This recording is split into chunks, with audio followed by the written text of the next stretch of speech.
Today I'm going to show you a really super technique to create little cards, bookmarks, greeting cards, whatever your imagination comes up with using 2 watercolors and a pen. Super simple. Let's get started. For these cards, I'm going to use this Strathmore watercolor paper. It's their 300 series, kind of middle of the road in terms of quality and price. It's nice and heavy, so your cards will have some durability to them. This is an 11 by 15 sheet, and we're going to cut it down in the next step. So here's our sheet of paper. I've got a cutting mat ready to go, my well-loved cutting mat. And I'll place my sheet of paper over top of it. Now I could use a regular ruler and a pencil to mark out the cards here, but what I love is to use these grid rulers. These are available in the sewing section of your craft store. They're typically used for sewing and quilting, but I love using them here in the art studio. Now these cards are business card size, which means they're 2 inches wide by 3.5 inches long, and that just makes it really nice to keep in your pocket or to gift or to leave in random places for acts of kindness. So now using the gridded ruler, this is a 2-inch wide ruler, so it's going to make it really easy for us. We can just line it up with the edge of the paper, and we're just going to do a really light pencil line every 2 inches. So you just move it. I like to move it, move it. I like to move it, move it. So we're just going to do this right across the whole width of the page. Okay, so you can see my super light pencil lines. Turns out these cards are actually a little bit wider than 2 inches. They're 2 1/8, so we're going to keep these at 2 inches wide. And then we want to come 3.5 inches down. Okay, this is the fun part.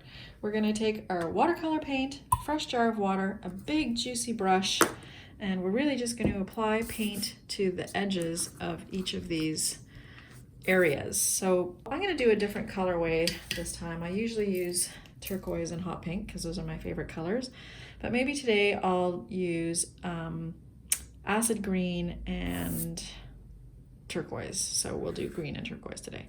So I'm going to go ahead and start with the green.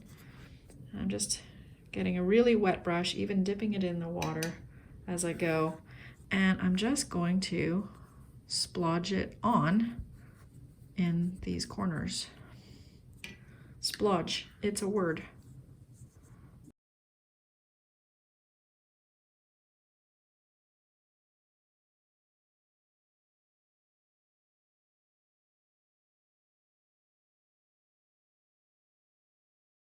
Okay, now while those are wet, we are going to do the same thing, connecting them with our choice of turquoise.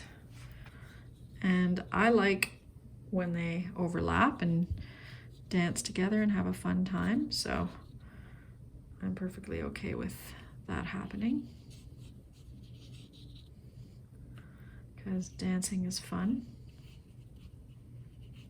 And they'll dance more together when they're wet.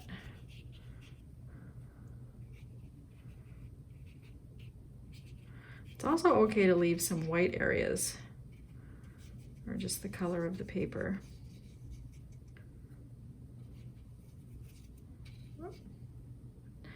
There's a little splatter there, but we're actually going to come in later and add some splatters on purpose. So don't be afraid of splatters.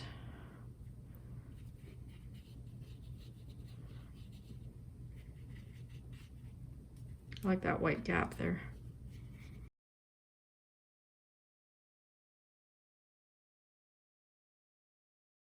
Okay, and then like I said, we're just gonna tap the brush to get some splatters.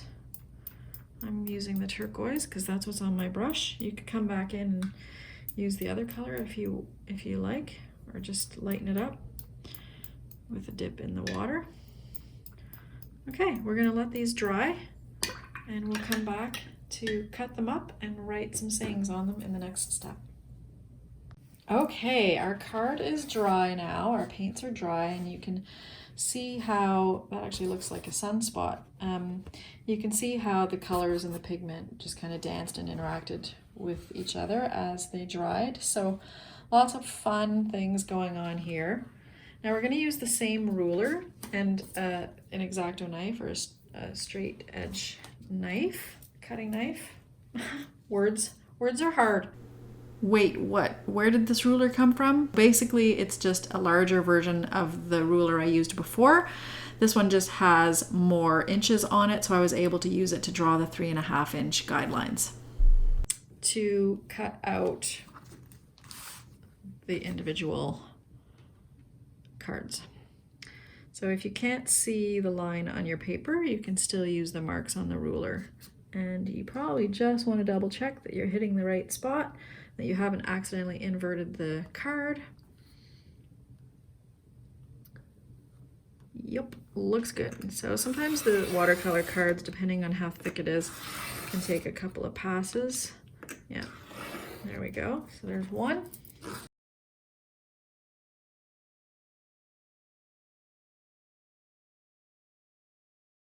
Now I'm going to actually stack these and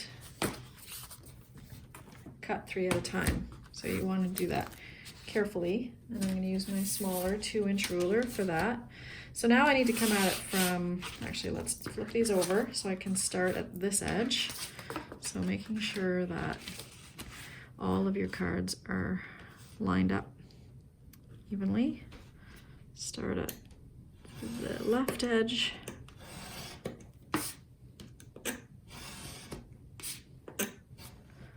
There we go, there's our first stack of cards. How adorable.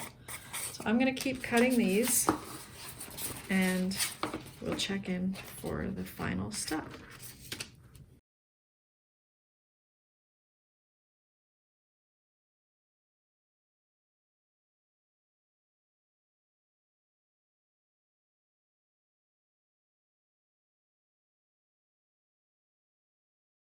Okay, here's our last cut.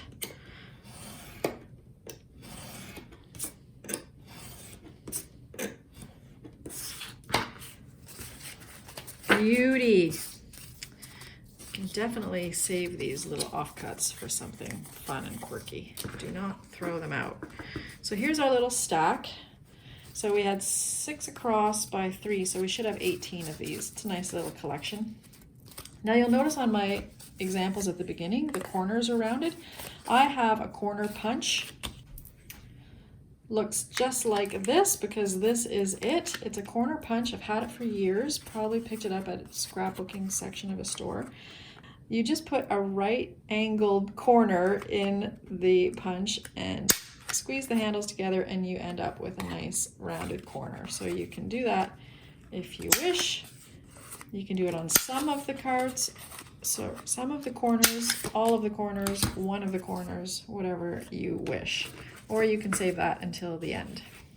Now you have a sweet little assortment of one-of-a-kind cards. They can be gift enclosures, they can be little coupons, TLC coupons, they can be bookmarks, they can be whatever your imagination decides they are. And you can just write your custom message with whatever pen, whatever tool you like in the center of the card. You are my favorite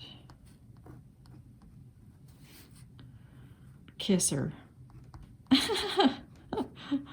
Today's Valentine's Day as I record this. There we go. Can just be sweet little love notes just like that. So there you go. Try this little mini project out, and of course, as always, share photos of your results here in the discussion or around the campfire. I look forward to seeing them. This of course begs the question, am I not your only kisser? Oh.